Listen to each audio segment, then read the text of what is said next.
E agora vamos falar, gente, de volta às aulas, né? Porque as aulas nas escolas municipais serão retomadas em fevereiro deste ano.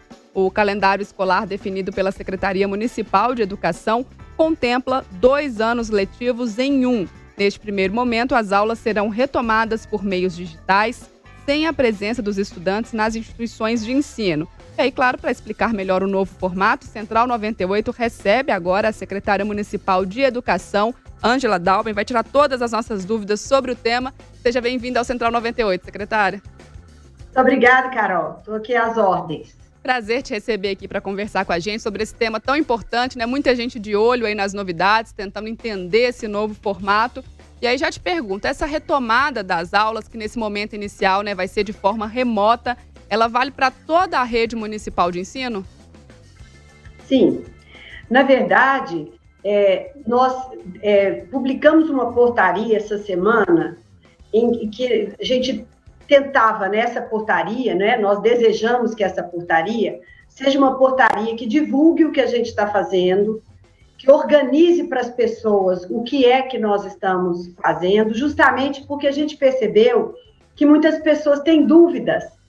E como a rede municipal agiu de uma forma diferente de outras redes, né, nós não precipitamos a nossa ação, nós fomos aos poucos tentando entender como trabalhar melhor, né, como reinventar essa educação. Então, nós tivemos ações em que, no primeiro momento, a gente tentava entrar em contato com as famílias, com as crianças nas suas casas.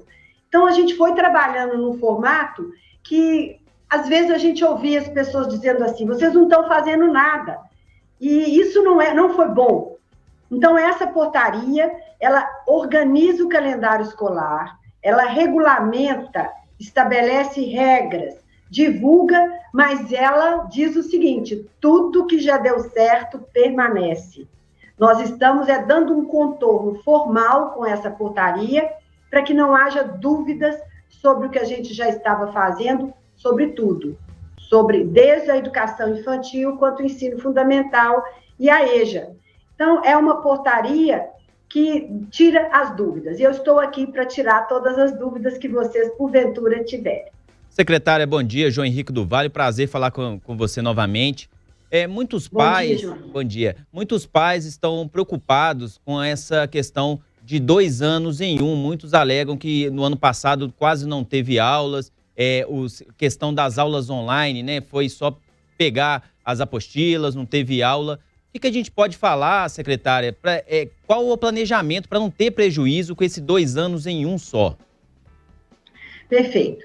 Veja bem, o que é um ano letivo? Nós já temos toda uma legislação, né, nacional que eliminou a necessidade de 200 dias letivo e 800 horas. Essas 800 horas, elas ficaram definidas para o ensino fundamental, mas houve também flexibilização em relação à EJA e à educação infantil. Os 200 dias letivos essa ideia de dia letivo foi retirada. O que para nós significa 2 anos em um? Nós temos 800 horas de 2020 e mais 800 horas de 2021. Então, isso significa que essas horas, elas representam aprendizagens, ensino, elas representam aqueles objetivos de ensino que todo aluno deve ter. São os direitos de aprendizagem, algumas pessoas dizem. Nós estamos considerando que esses direitos de aprendizagem, eles devem ocorrer e, se o nosso estudante teve só 600 horas o ano passado, esse ano ele vai ter o correspondente a 1.200 horas de direitos de aprendizagem. Uhum. Esse contínuo significa que até o final, até dezembro, vamos precisar, 23 de dezembro de 2021, o correspondente aos 1.600 objetivos de aprendizagem, horas que corresponderiam às aprendizagens devidas, esse aluno vai ter. Então, nós não estamos tendo rupturas ou criando alternativas. Agora nós vamos interromper para repetir. então vai ter uma reprovação. Não, nós não estamos pensando assim. Nós estamos pensando no estudante, aquilo que ele sabe, o que ele aprendeu, o que ele não aprendeu, e nós, escola, vamos nos organizar para oferecer aquilo que é devido a ele e correspondendo à quantidade de horas que ele deve ter para esse ano. Então, essas horas estão todas organizadas nos roteiros de aprendizagem, nos objetivos que ele tem que atingir e aí nas ações que a escola vai propor para ele. Secretária, só duas dúvidas no que você falou. Primeiro, eu queria entender, está sendo feito um diagnóstico com cada aluno para entender a dificuldade, o que foi aprendido ou o que não foi aprendido. E segundo ponto, né, queria saber se isso está acontecendo. E o outro ponto é a questão dessas horas. Isso significa, porque eu não entendi, né, talvez os nossos ouvintes também, como é que vai ser feito? Vai ter mais aulas nesse ano para corresponder a esse número de horas que você falou? Vamos entender a lógica, porque muita gente precipitou e já no ano passado, né, pegou o que era o presencial e transformou a distância como se fosse a mesma organização presencial. Uhum. Nós não fizemos isso. Nós fizemos, no primeiro momento, as tentativas de entender como nós daríamos conta de dialogar, de comunicar com esse aluno que estava longe de nós. Nós temos que pensar que Belo Horizonte é uma cidade grande, diversa, que nós temos estudantes em inúmeras condições de vida. E nós precisávamos entender. Então, no primeiro momento, nós distribuímos cestas básicas e, ao distribuir, nós fomos localizando as famílias, né, pelo CPF, pela localização. A gente já tinha alguma coisa, mas nem tudo era tão preciso para nós. E nós tínhamos uma meta, nenhum a menos. Nós temos que encontrar todos os estudantes.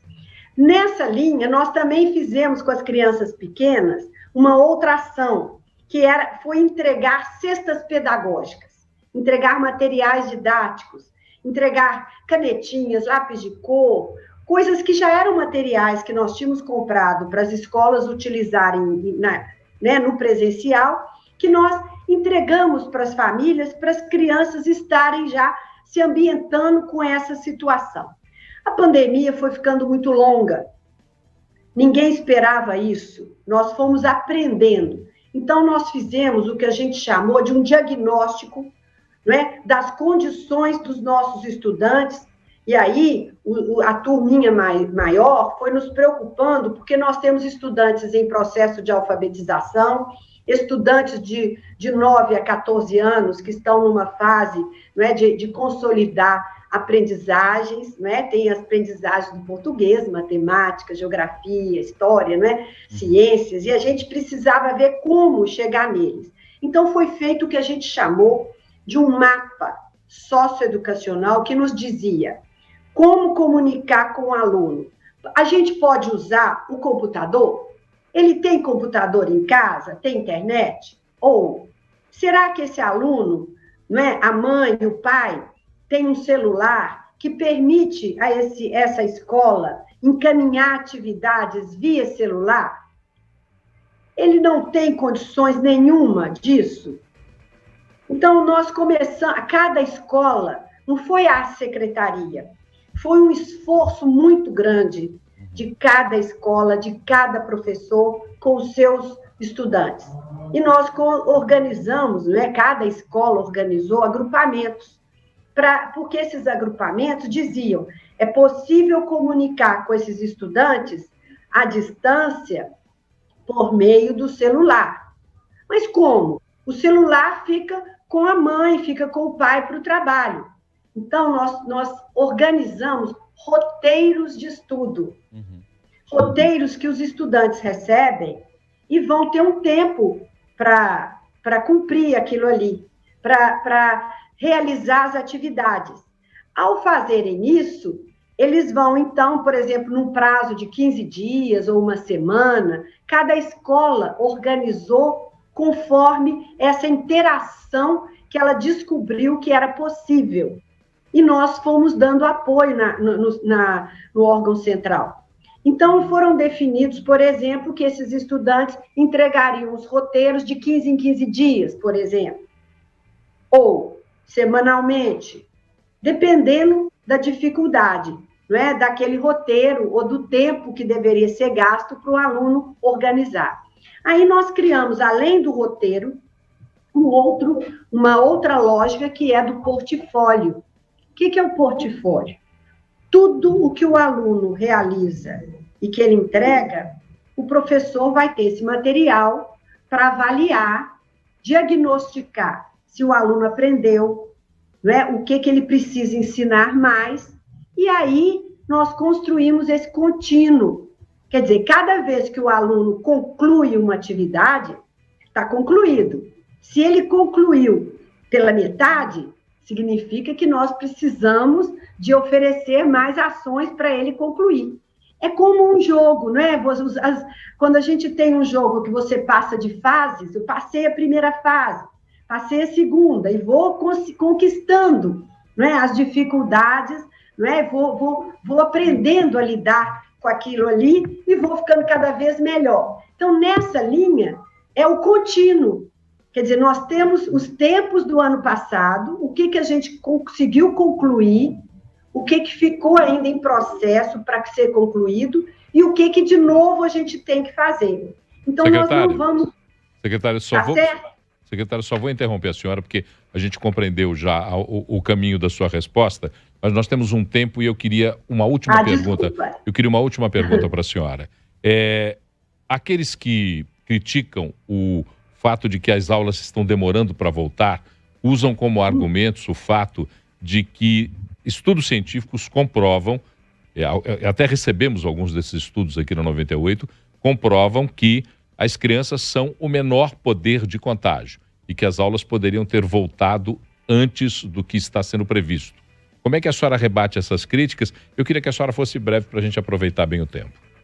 Tá, desculpa, viu, se eu fui prolixa, mas as pessoas não estão entendendo a nossa lógica, e talvez porque eu seja uma secretária professora de didática, talvez isso aí acabe me envolvendo muito. Mas veja bem, as pesquisas não estão lidando muito com essa diretividade que você coloca.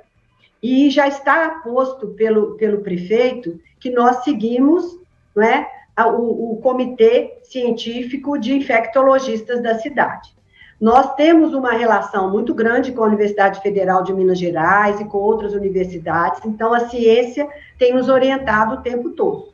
Então, eu diria a você o seguinte: nós temos um índice, não é, de 20 para 100 mil e nossa cidade não mostrou isso. Quando a gente pensa no retorno presencial na escola, nós pensamos também que dentro desse grupo de crianças, nós temos professores que têm comorbidades, professores que são mais velhos, temos os familiares das crianças também, não é? Que no contato, quando saem da bolha, podem, na verdade, infectar, e temos os servidores também de MGS e outros colaboradores que estão na escola. Então, a gente não fala só da criança. A criança é assintomática, mas essa criança, ela transmite.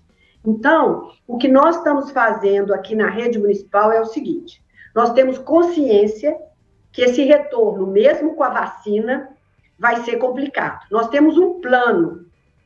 As escolas estão sendo adaptadas para o retorno presencial logo que seja permitido para nós. Nós desejamos esse retorno. Acontece que não é possível agora, mas conscientes que estamos de que é necessário termos alternativas para enfrentar esse ano que vem aí, que nós também não sabemos como vai ser, nós estamos trabalhando cientificamente, didaticamente, uma forma de atender bem cada estudante, na sua forma, e introduzindo também tecnologias digitais, não é? Já que a gente percebeu que vamos precisar ter alternativas de ensino presencial, de ensino à distância, ainda por um longo tempo. Então, não se cogita agora, dia 1º de fevereiro, um retorno presencial, porque quem vai dar para nós o start, né, esse começo, vai ser a área da saúde e os infectologistas, o comitê científico.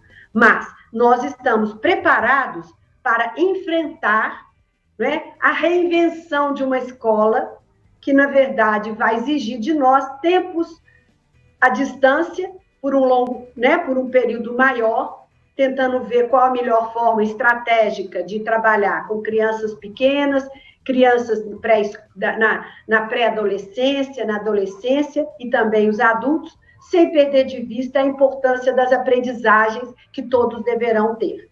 Secretária, só uma dúvida minha, essa volta, né, ao ensino aí de maneira remota, a princípio, sem uma data para a gente poder voltar presencial, ela vai valer nesse momento, então, só para crianças aí do ensino fundamental e para o EJA, para a Escola de Jovens e Adultos?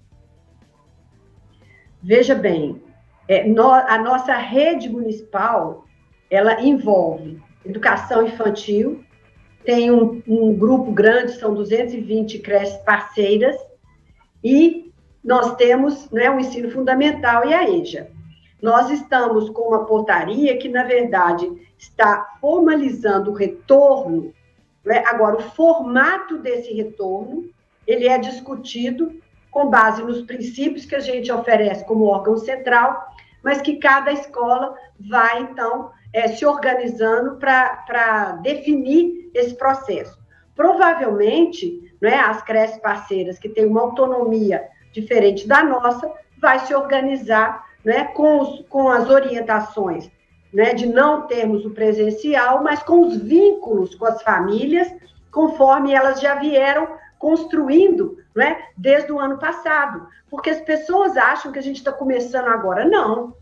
Nós temos inúmeras experiências maravilhosas que foram desenvolvidas, descobertas, inclusive, e repassadas para outras redes, que foram construídas a partir de cada experiência de cada escola.